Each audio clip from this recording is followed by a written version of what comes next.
Greetings to the Thai Youth Track.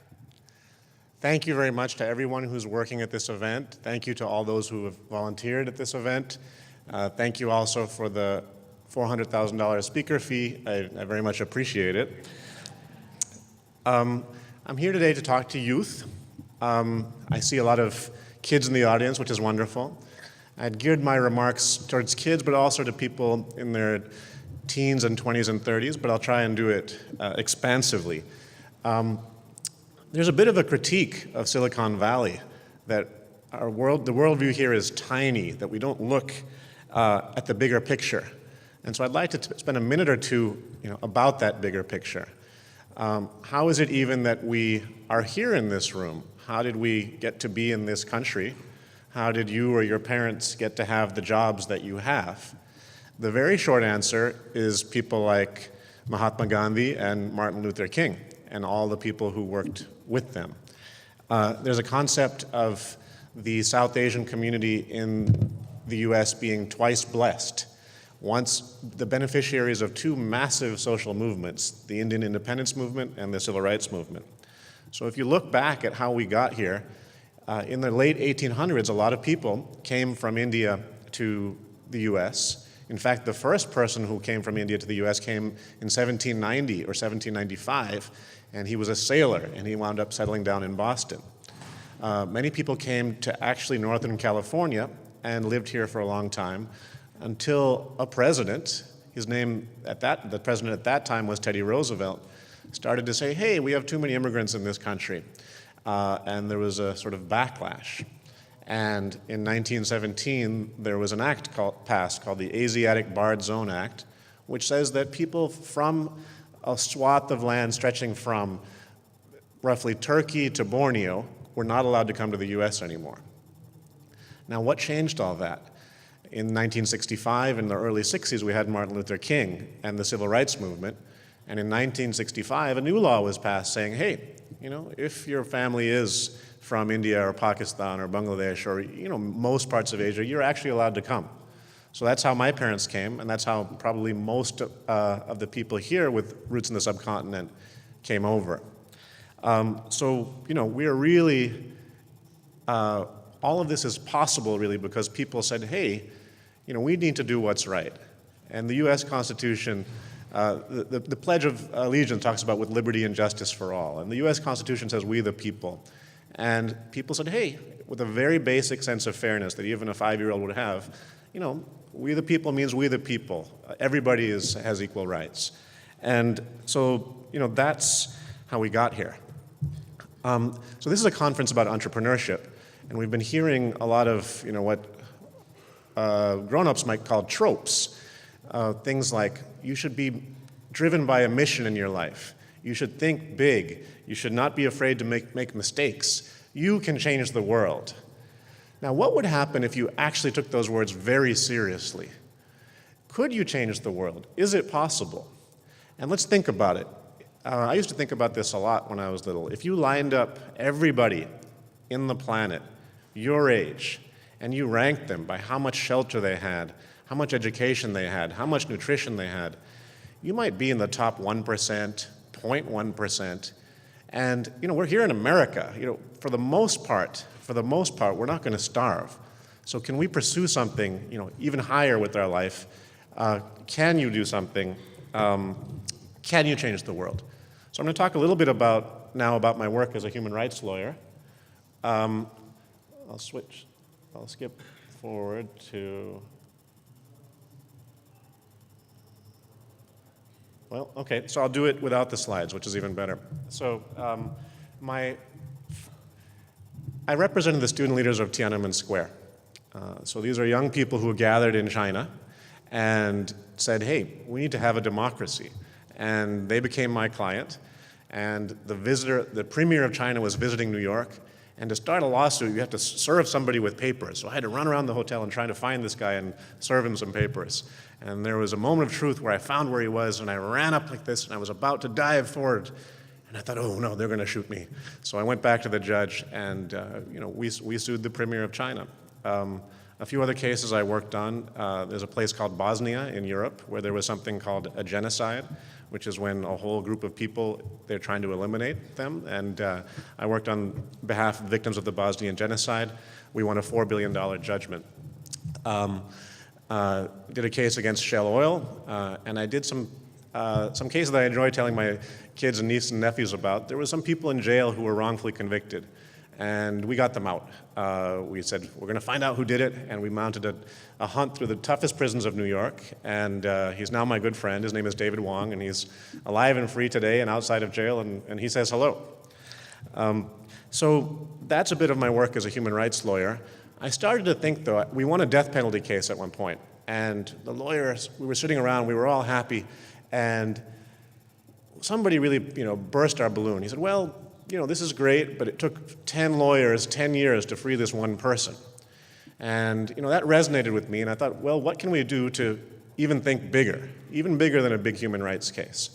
And I started to think a little bit about, public health, and, like many of you, I started out in medicine. I did a year of medical school, and don't do this. I dropped out, but don't do that. And I went to law school, but I was still interested in public health. And so I thought, what can we do that might, for a similar amount of effort, help millions or more people? So let's see. So if we can go to the Switzerland slide, that would be great. What we did was we looked at a country called Switzerland. And Switzerland is landlocked. There's no ocean around it. And because of that, there's no iodine in the soil. And why does that matter? Well, iodine is something that your brain needs to grow. And if you don't have enough iodine, you can actually be, it causes mental retardation, and you lose some points off of your IQ. So what happened in Switzerland is they realized that iodine was causing a disease called goiter, and they put iodine in all the salt nationwide. And very quickly, the US followed suit, and Morton Salt put iodine in its salt. And this was very easy. It cost about 5 cents per person per year. And then they realized, and these are the problems that you have when you don't have enough iodine. Remember, you're losing points off of your IQ. It's big stuff. And they thought, why look at salt? It's a beautiful delivery vehicle, actually. Salt is eaten in all cultures by all people every day in small, regular quantities, and yet it's centrally processed. So that makes it a sort of perfect delivery vehicle. And they thought, why not add salt, iodine to salt? And it was one of the greatest ideas in public health history, because that iodized salt is now eaten by 5 billion people every day, including 70% of the people in the Indian subcontinent. So when you think about what reaches 5 billion people, you're thinking about roads, mobile phones. Just very few fruits of human creation do that, and one of them is iodized salt. And this is one of the heroes of iodized salt. Very few people know about him, but he was the one who took iodized salt from 1 billion to 5 billion people worldwide. When the UN discovered that iodine makes you less smart, they said, let's tap somebody from the salt industry, and he was a 6th-generation salt processor, and he went all around the world bringing iodized salt to everybody. And it's now in 120 countries, and it took about 20 years, but now 5 billion people have it. So then there was a very simple idea of, what can you do? Can you add something else to the salt? And so the idea was add some iron. And why iron? Because iron deficiency causes anemia. And I'm not sure if you know this, but in India, for example, 75% of kids under 5 don't have enough iron, or anemic, sorry, and 50% of adult women are anemic. Similar statistics in the rest of South Asia. And this is holding constant even though the economy is growing. They say, in fact, that India loses 6% of its GDP every year due to iron deficiency anemia. So that's hundreds of billions of dollars every year. And this is what happens when you don't have enough iron. You need iron, for you biology students out there, to bind oxygen to your red blood cells. So if you don't have iron, the oxygen can't get into the various parts of your body. You have less energy, you can think less clearly. If you're about to be a mom, it's much more risky for you. And in fact, the most widespread form of world hunger is iron deficiency, 2 billion people. So we're talking about problems that affect 1 billion people or more In the world, 1 billion people don't have enough food to eat, not enough calories, and 2 billion people don't have enough key nutrients like iron. And so we developed a double fortified salt with iron and iodine, and it was chemically very difficult. And we created a team, and it's now reaching 15 million people every day. And there's a national level regulation permitting it. There's been serious efficacy studies published showing that it in fact works, and it's a very large venture. Adding iron just adds about 10 cents per person per year. It's super cost effective. In fact, we had a group of economists saying, what's the most cost-effective thing you could do to help the world? And they ranked micronutrients as #1, and these were Nobel laureates. It's called the Copenhagen Consensus. And we've taken this to the very top, so it's possible. So Ratan Tata is personally involved. He launched the project. Bill Gates is behind the scenes personally involved. His team is leading it, and he's being briefed very carefully about what we're doing. And it looks like a couple more states are coming on board. So this is happening very fast and in a very large scale, although I'd say the preparation for this has been a couple of decades. There's a second project, which is called Open Source Pharma. And the problem here, Naeem taught us, when you start to explain your venture, you start with what's the problem. So the problem in the old one was that 2 billion people don't have enough iron. And here is that medicines are too darn expensive. And in fact, sometimes you don't even have medicines at all for key diseases. So it costs $2.5 billion to make a new drug. And 90% of the health R&D spending of the research goes to only 10% of the problems in the world, of the disease burden. So what can we do about it? And the idea is take open source principles from the software industry and apply them to the drug discovery process. So in more plain English, a new and better way to discover drugs. Now the status of that project, if I can back up, we have multiple major players on board, the Mayo Clinic, the Tata Foundation, the Soros Foundation, the Rockefeller Foundation. We have an approach where we're applying these principles at each step of the drug development pipeline. And we will probably be in clinical trials next year, which compared to the regular pharma process is about 10 years ahead of schedule. So our goal really is to cut costs by 90% and time by 50%. And we're doing it through a lot of crowdsourcing and a lot of wonderful student activity in our educational wing. We're putting a model of the molecule online, and hundreds of students are looking at it and trying to design a drug on the computer. And then we take that drug forward in an open IP basis and try and get it to the generics manufacturers. So in a super simple way, there's diseases that affect hundreds of millions of people. The tuberculosis bacteria is in 1/3 of people on the planet, 1/3. And 10% of them will fall ill. And the most recent, most widely used drug for tuberculosis is 50 years old. So we're trying to crack this problem. And if we do, I think the world will be a very, very different place. So to kind of sum up, these are some of the ideas. The latest phase of my life post-litigation is, I guess, a sort of idea factory where we're trying to come up with these ideas that could really help hundreds of millions or even billions of underprivileged people, and being very creative about it, using all these open innovation techniques that you guys know. And I would say that if you can fuse this, this Silicon Valley type mentality with a sense of justice, there's really no limit on what you can do. So thank you. Okay, looks like we have some time for questions, and prefer questions from young people.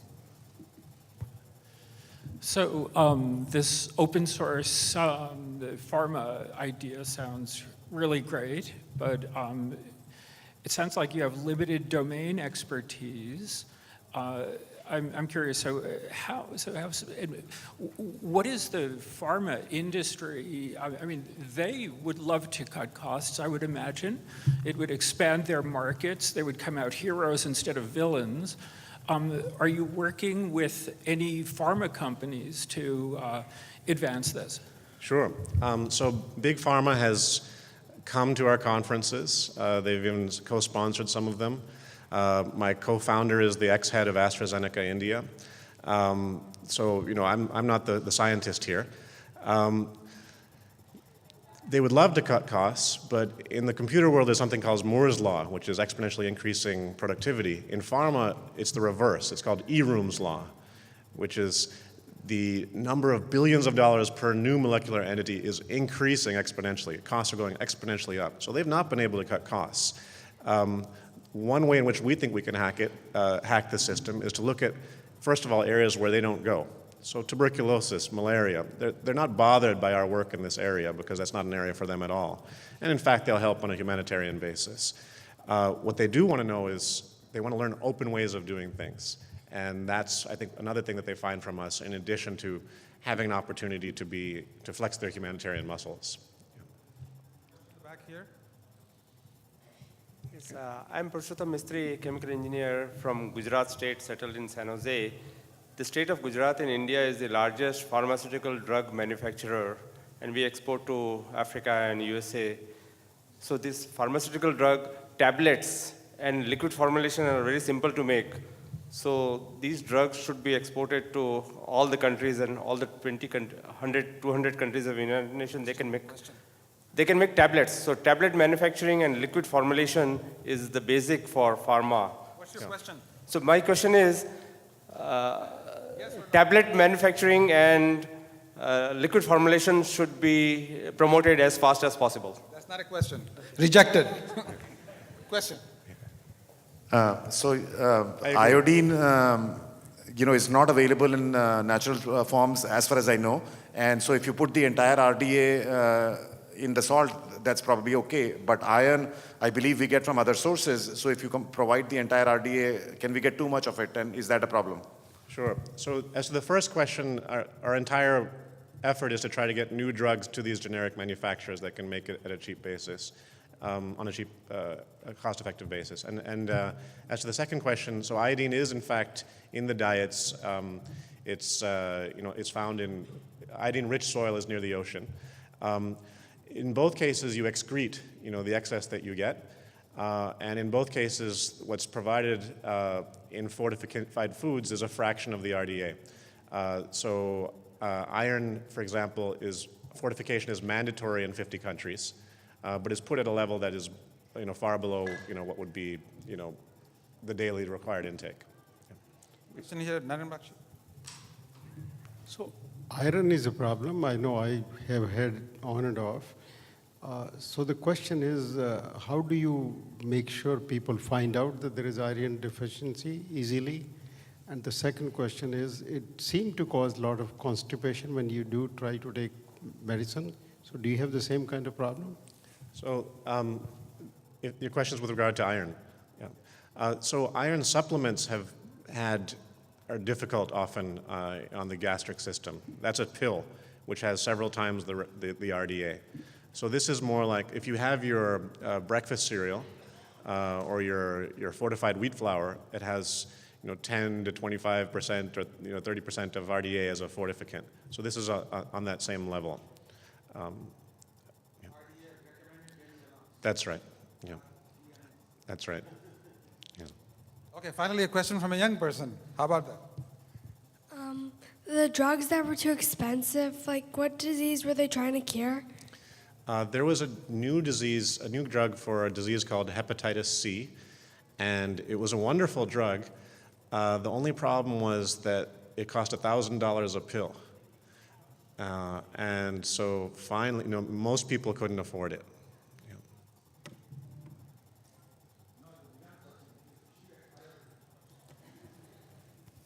Hi, I have a quick question on the iron fortified salt that you had. Yeah. Is that approved in the US? And the other question I have is, when in medical practice, not everybody is iron deficient. Yeah. And iron is known to increase some of the cardiac risks. So if it is universally formulated and there's people with cardiac disease that are taking it, how is this being monitored? Yeah. So there's two major randomized controlled studies that were done where it was monitored. One was by Cornell, one was by ETH Zurich. Again, in both of those situations and in the situation going forward, it's the same level of iron that we're having every day in our fortified foods. This is all per WHO standards, and so that's a global standard that's been scientifically passed upon. I think so. So that's the scenario, and that we're within all the standards that have been passed. Okay, Jaykumar, thank you so much for your thing. We have a small parting gift for you. So thank you. Give him a hand.